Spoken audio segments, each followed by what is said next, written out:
I'm back, baby! What is going on, everyone? I'm Joe Persinger, and welcome to the ever-evolving and never-ending Ready, Set podcast. If society's a joke, then we're just here for the first set. All right, so we're going to talk some Chicago Bears. I think the last time we spoke about them, it was right before the draft. You know, we were talking about what they need, what they should do. We're talking about the new stadium opportunity that they have, and there's been some developments on that, which we will get to in just 1 second. Before we get to anything, though, I just got to ask everyone to just please like the video, subscribe to the podcast, hit the bell so you can get all the notifications for when we post a podcast. If you want to follow me, you can follow me on Twitter. So the Bears recently did their draft, and I got to say, I'm not really into like rating players that have unproven players. I know some of these guys have played on the college level, so there's kind of a baseline to adjust from there. But you can really only do that with your first and second round. And, you know, with what they've done in those first, I would even say the first 4 rounds even, I like what they've done. You know, they added offensive tackle to, there we go. Offensive tackle Darnell Wright from Tennessee.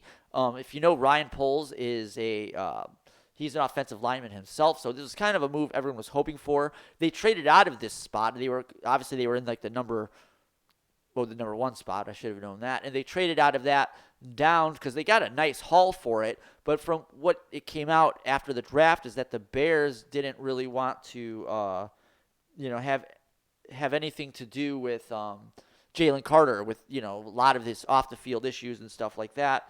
And it seems like, I honestly, I wanted them to go with the defensive end, but I think this was the right call, because you just don't, as I think Ryan Poles put it, he kind of alluded to Jalen Carter being a bit of a cancer when it comes to the locker room culture. Or, just based on what he has going on in his personal life, he could be a bit of a distraction.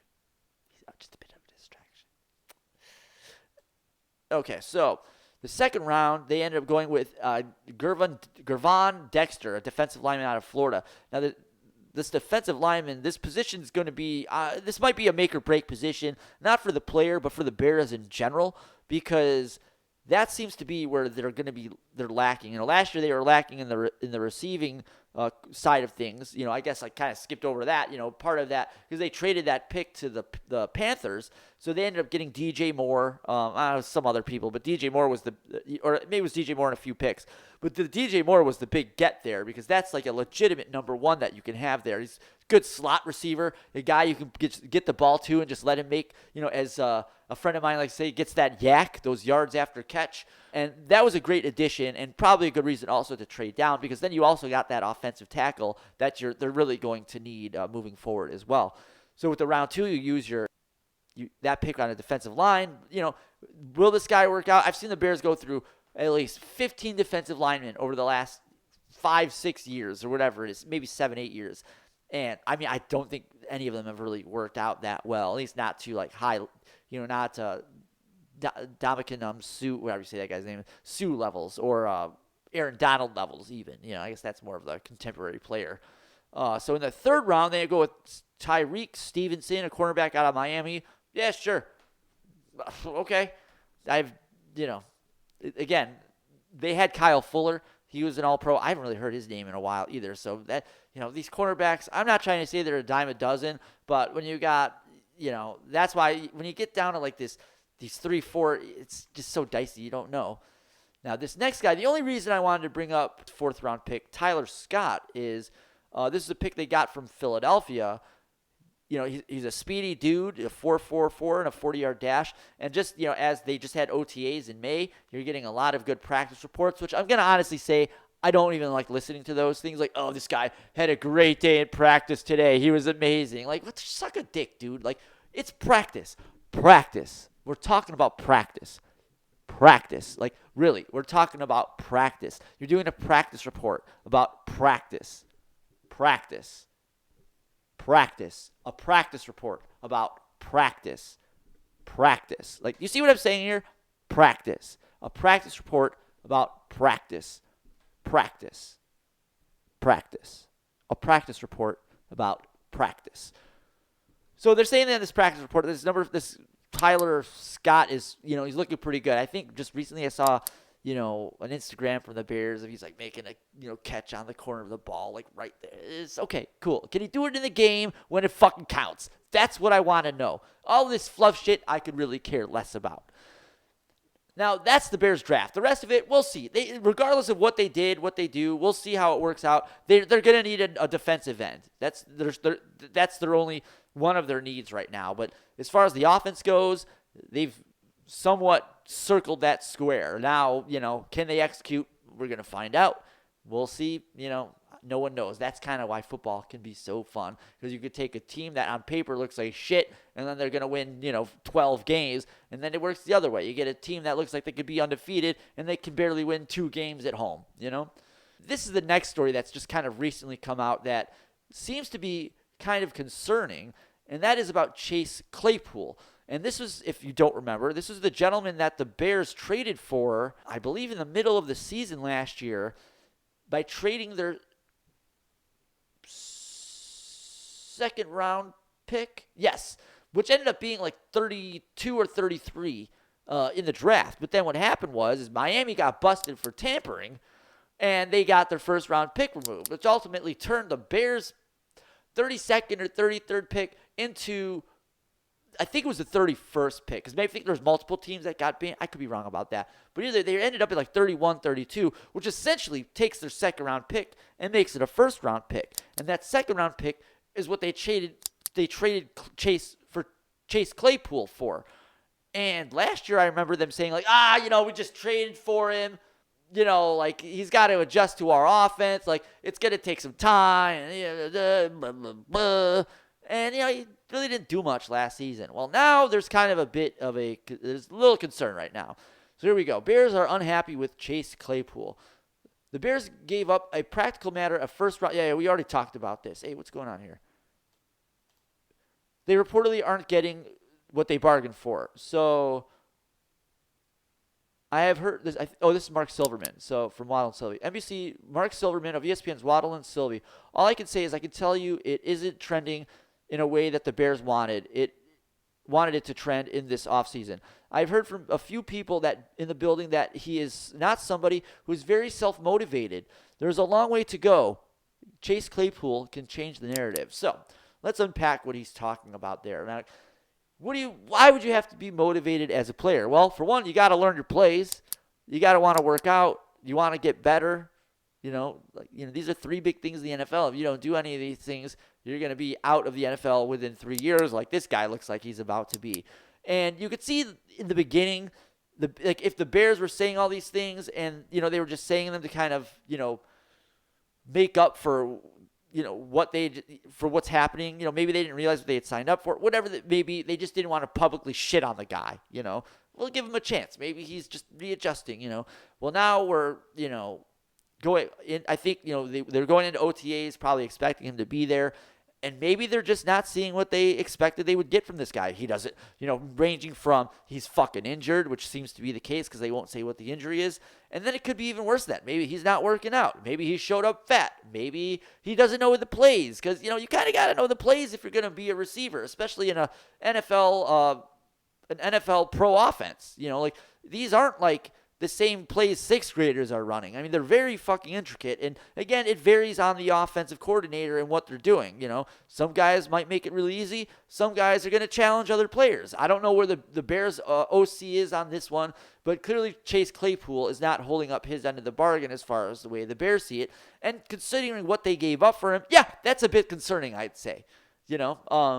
And then if you look at a lot of these pro-Packer website publications, whatever, they're like, man, the Packers, ever since like this came out, man, the Packers avoided a really big catastrophe there. Bro, you just lost your quarterback. I would worry about that right now, huh?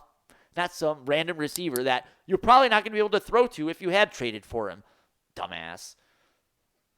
It's just, again, I get what they want me to click on it. They want me to talk about it. It bothers them because it fucking works. That's what.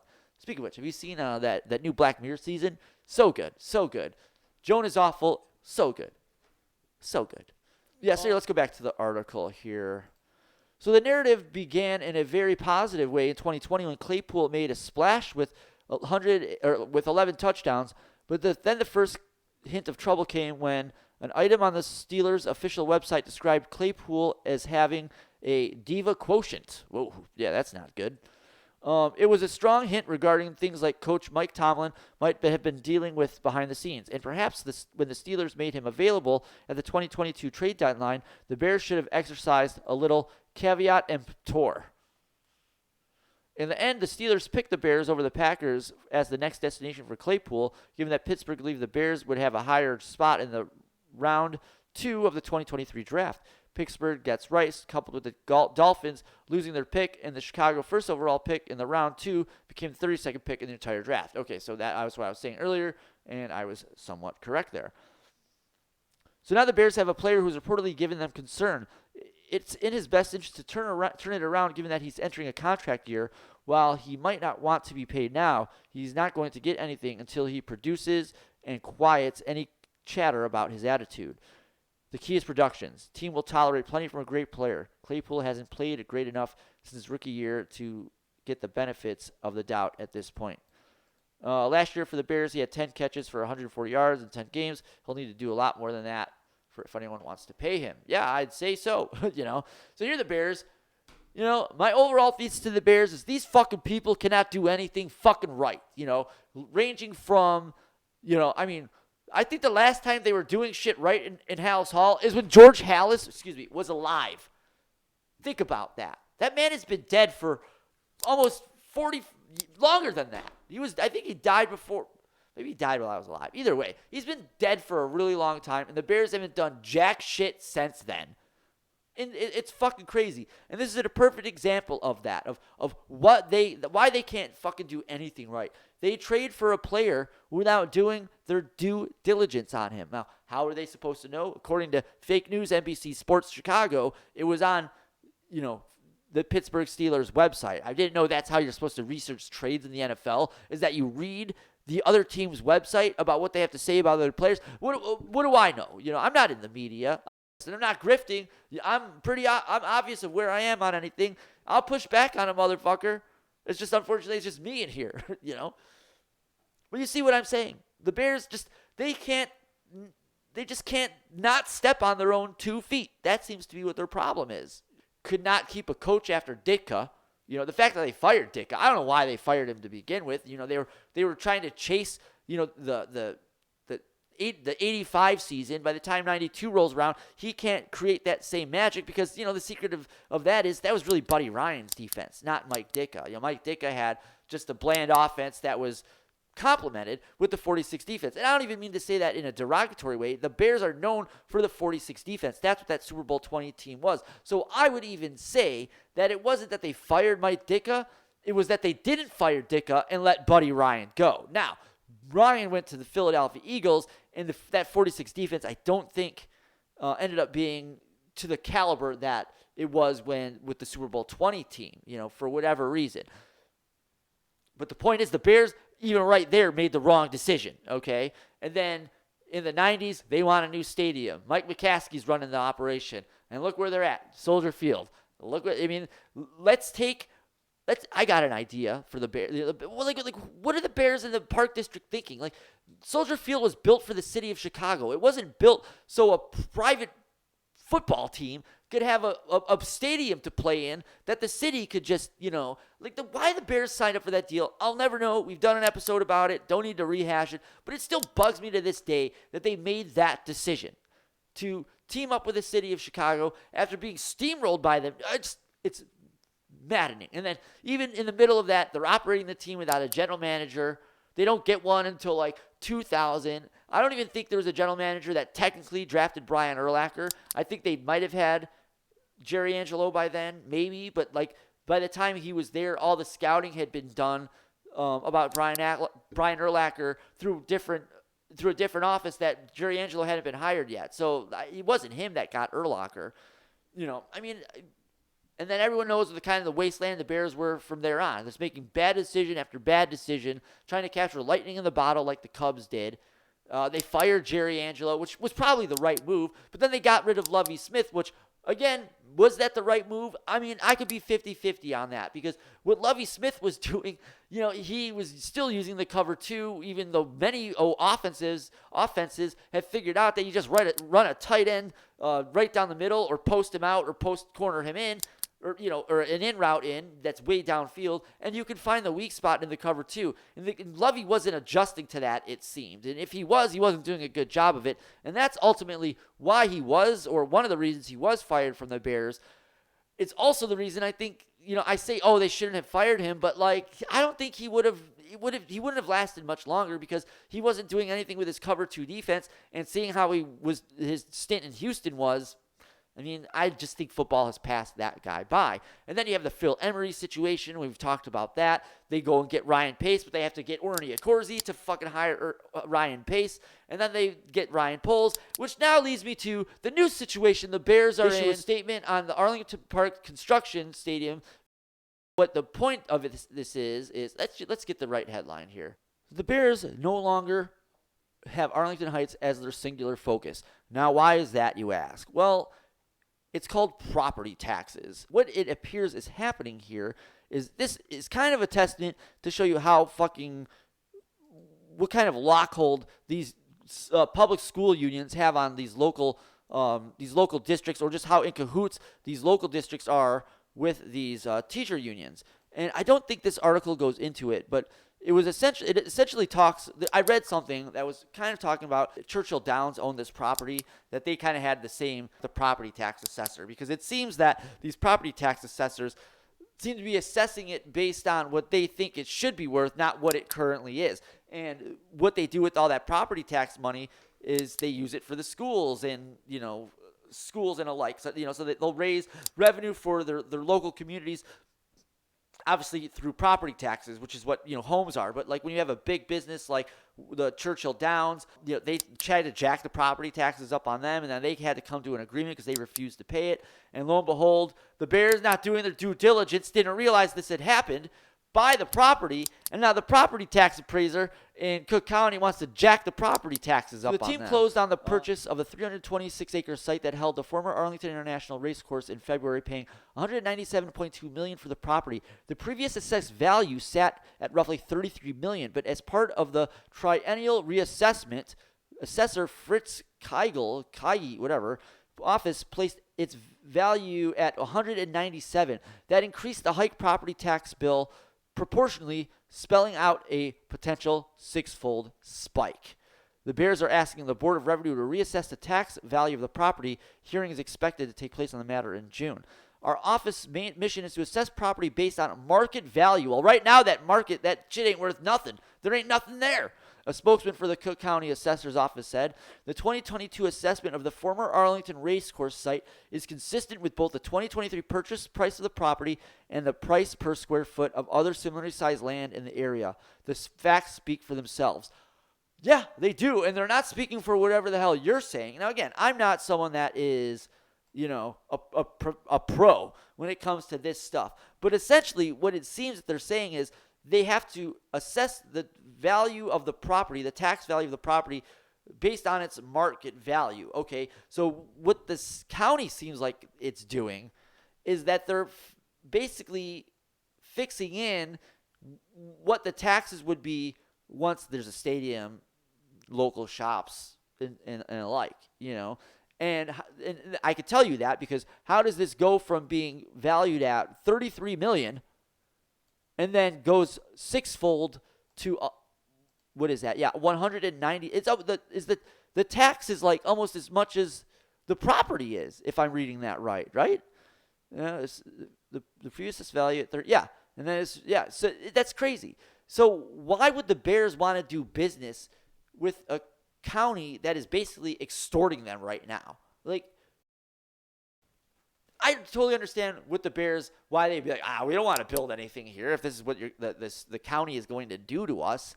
But at the same time, this is classic Chicago Bears. They're like a retail investor trading at TD Ameritrade. They're not doing any of their due diligence. They're just willy-nilly buying things and hoping it works out. And this seems to be their MO since Ditko was hired in 80, 81 or whatever it was.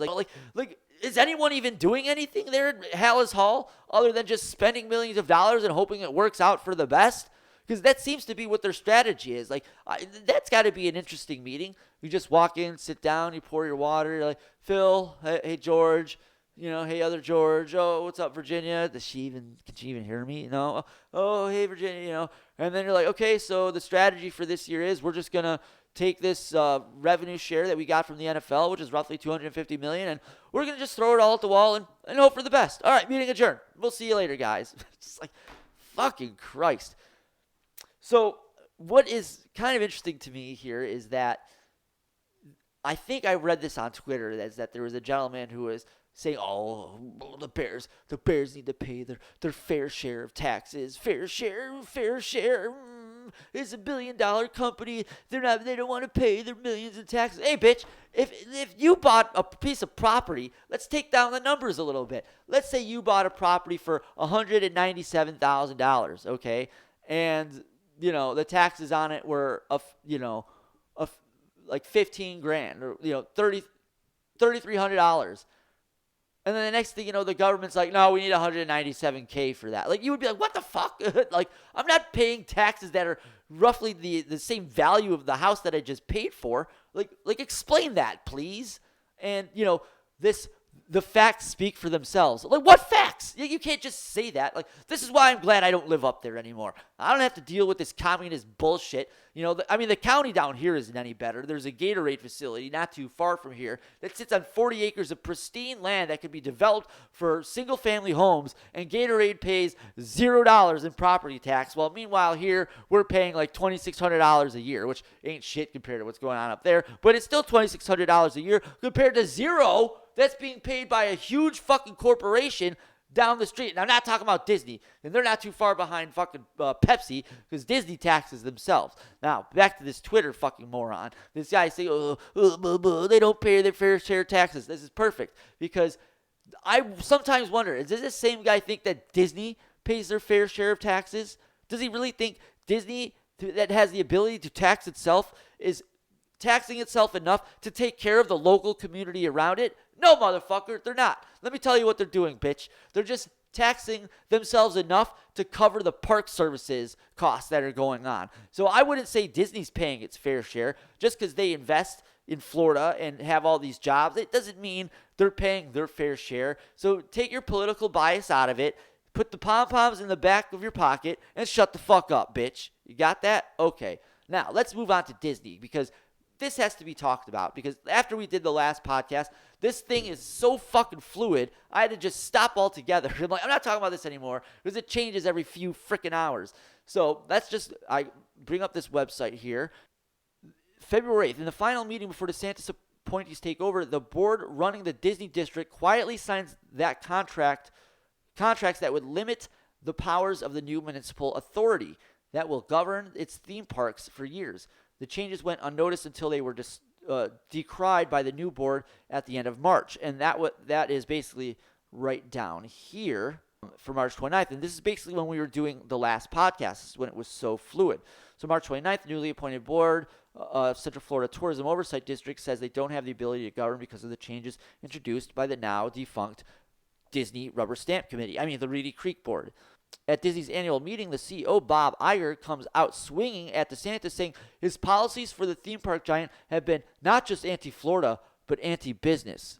This Bob Iger, someone needs to buy this dude a mirror. Iger adds that a company has a right to freedom of speech just like individuals do. Oh, sure, they do. And just like individuals, there are consequences that come with that speech. Now, I'm not saying that gives the state the right to retaliate against Disney. No one's saying that is actually what happened. That's what Disney is trying to say.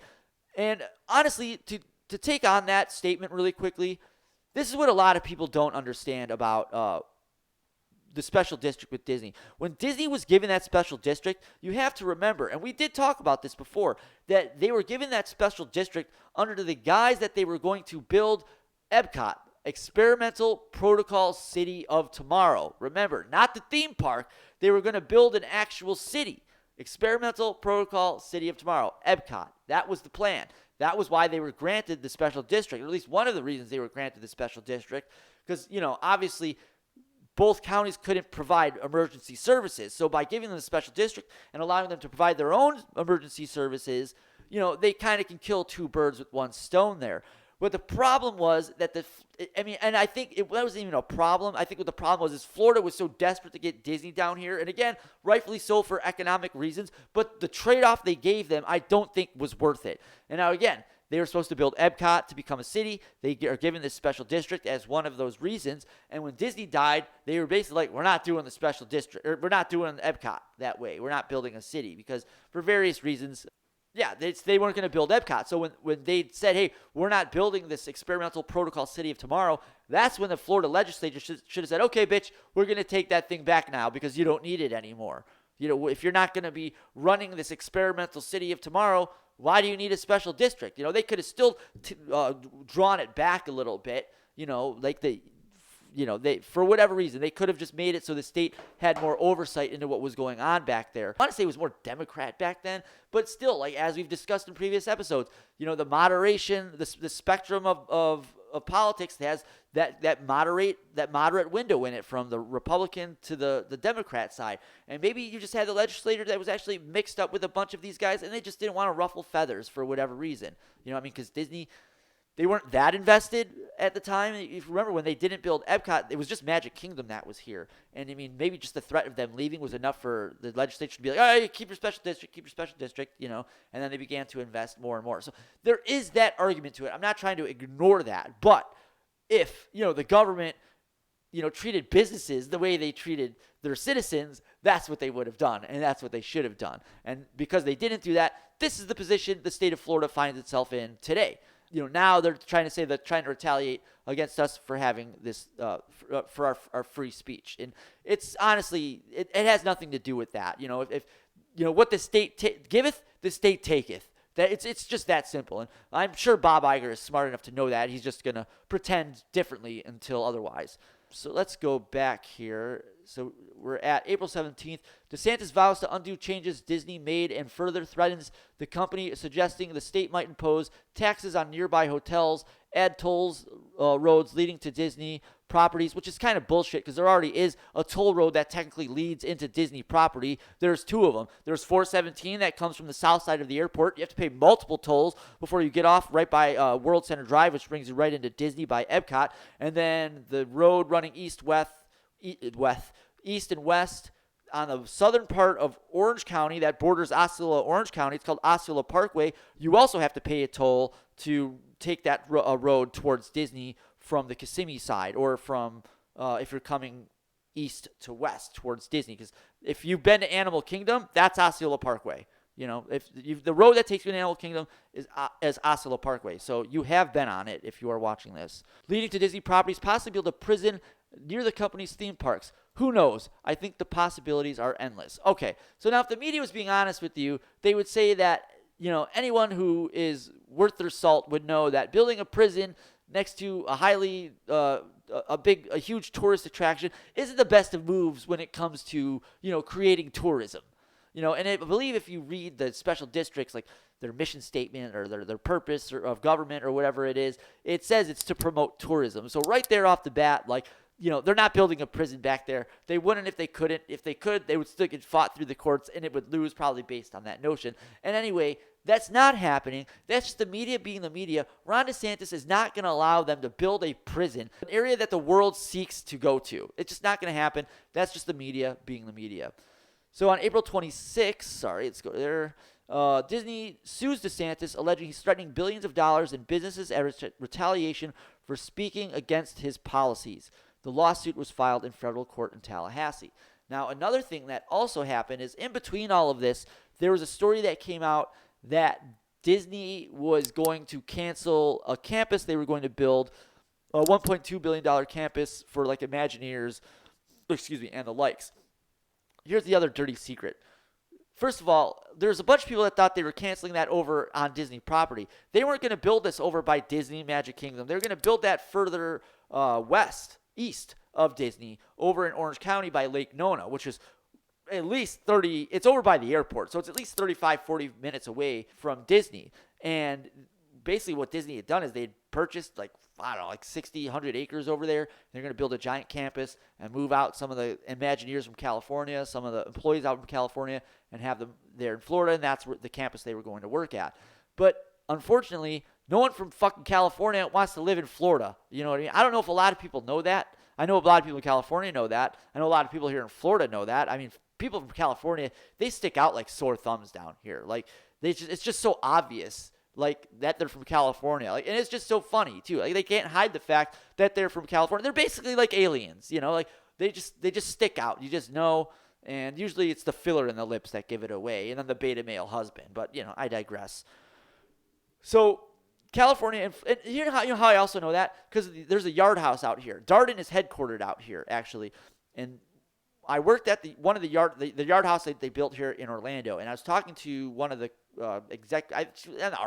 she did dump something with building the new yard houses, and she was telling me that Darden wanted all the people, because yard house is based in Long Beach, California, so Darden wanted to move all those people out of California to Central Florida, and this is like 10 years ago. But even then, they didn't want to move out of California to Florida, even back then. I understand that, sort of.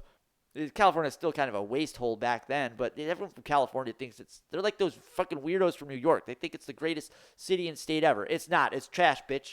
You got Stockholm Syndrome, motherfucker. She was telling me it was hard to do business with people in California because when you're getting to the office at 7 in the morning on the East Coast, there's no one at the office on the West Coast. You know, when it's towards the end of the day for you on the East Coast, everyone's at lunch at West Coast. Yeah, you see how it is. So they wanted to move everyone out. Everyone at the Yard House fought them, so they said, fuck it, just stay out there. And this is probably what Disney was also dealing with. No one wanted to move out there. You know, they're bleeding out money now because they've gone woke, and there's obviously a backlash against that. Bud Light, Target, you know what I'm talking about. Disney's one of them. Their stock price is trading at half the value it was a few years ago. So, I mean, it's obvious they're hurting, and they're firing people. They're cutting production shows. They're not going to do this project over there in Lake Nona. And a lot of people are trying to flex that as like, oh, this is them sticking it to Florida because of Desantis. No, it's got nothing to do with that, actually. But if you want to make that a part of your narrative, so be it. But the truth of the matter is that was also Bob Chapek's project. And we all know what happened to that guy.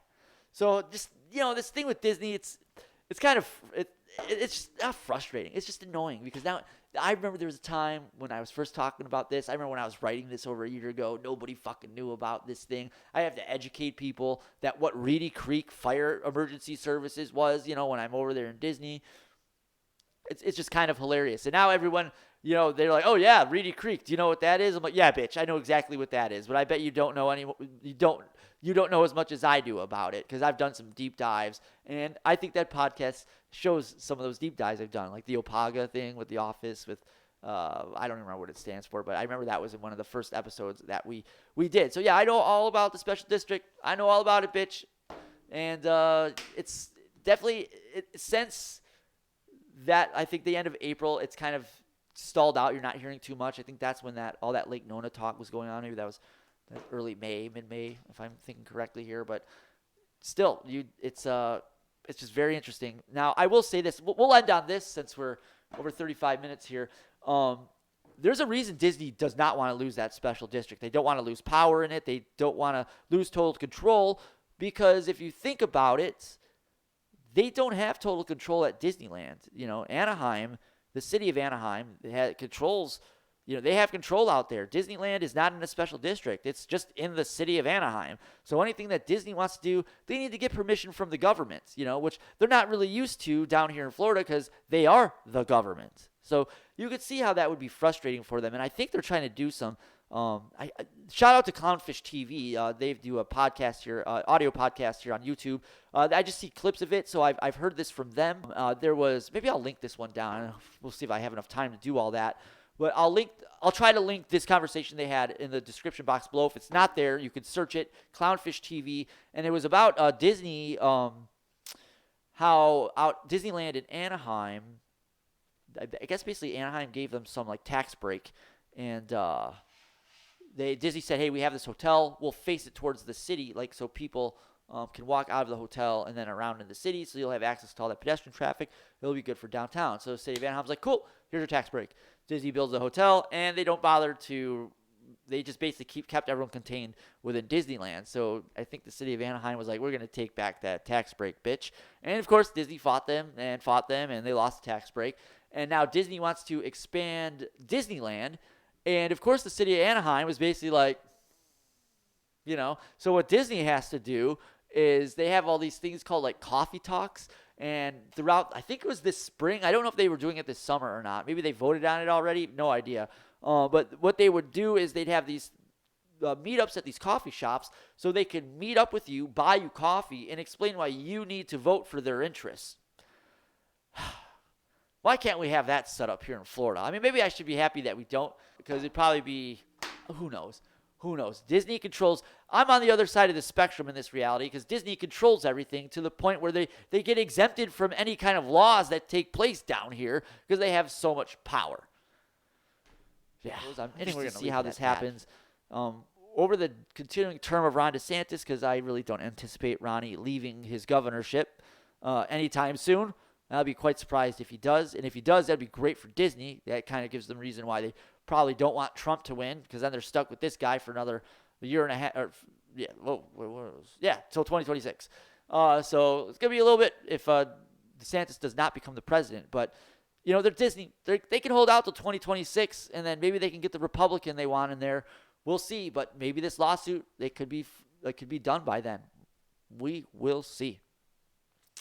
All right, I'm Joe Persinger. This is the ever-evolving, never-ending Ready, Set podcast.